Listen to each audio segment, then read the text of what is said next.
Manibela na kusang lumiliko. Okay, start! Kaya mo pa bang mag-drive sa ganitong sasakyan? Oh, palong! Grabe. Nakakatakot. Ang unit natin ngayon, Ford Ranger from Cagayan de Oro. So ito na, tingnan natin.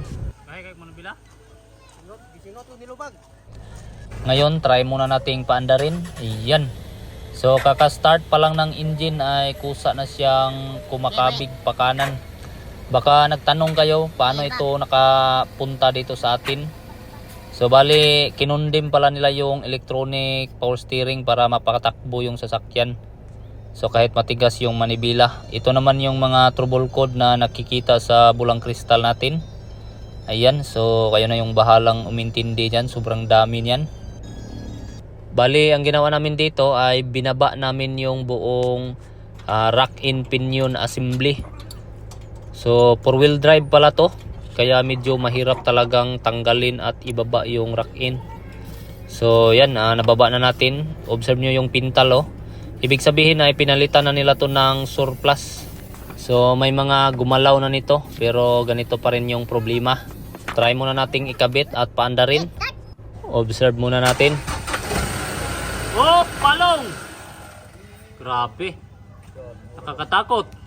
So kusa talaga siyang tumuyok-tuyok, kaya ang ginawa namin dito ay binuksan namin yung tawag dito, hindi ko na alam to. Yan, so ito na yung loob, meron siyang built. Yan, oh, kita nyo ba yung built na maluwag na? Tapos observe natin dito. So yan, medyo nagisi-gisi yung built niya.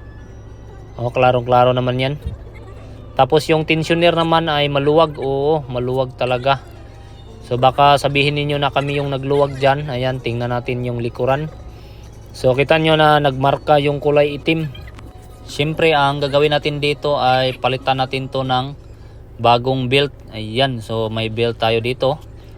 Tapos yung dahilan ng pagluwag ay itong bolt na lustred yung thread. So ngayon ay kabit na natin yung bago nating belt at yung tensioner, tapos yung bagong bolt. Tapos higpitan na. Siyempre ay kailangan nating ilagay sa tamang adjust dito para hindi tumuyok-tuyok ng kusa. Yan, so tapos takluban na agad. Ngayon naman dito tayo sa manibela, meron din tayong gagawin dito. So dahil sa yun na nga, merong mga gumalaw na nito, kaya medyo may ibang problema na rin. So bali, binaklas natin yung steering wheel, tapos tanggalin natin yung clock spring sa ilalim.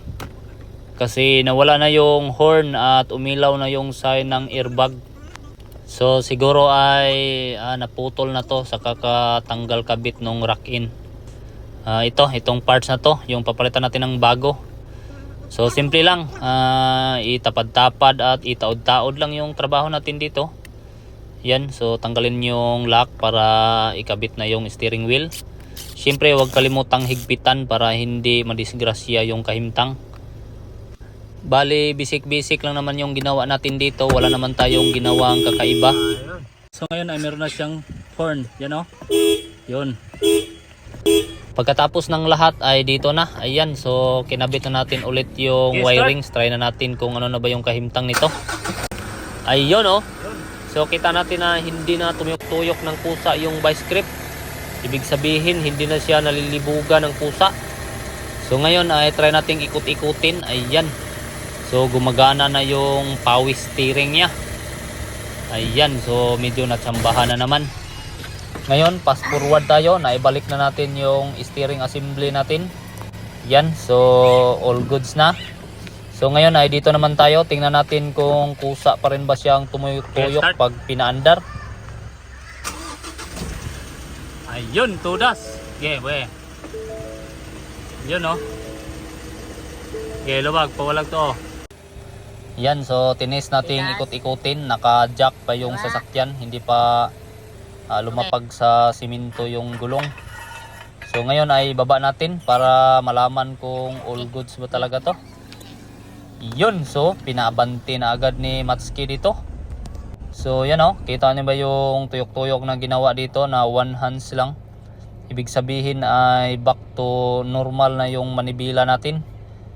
Humok-humok ng tuyok-tuyokin. tara, test drive tayo kung ano yung kahimtang dito. Istoryahe diya Matsuki. Test drive na tayo. Yan o. Bitawan natin yung manubila oh. Oh, pwedeng bitawan oh.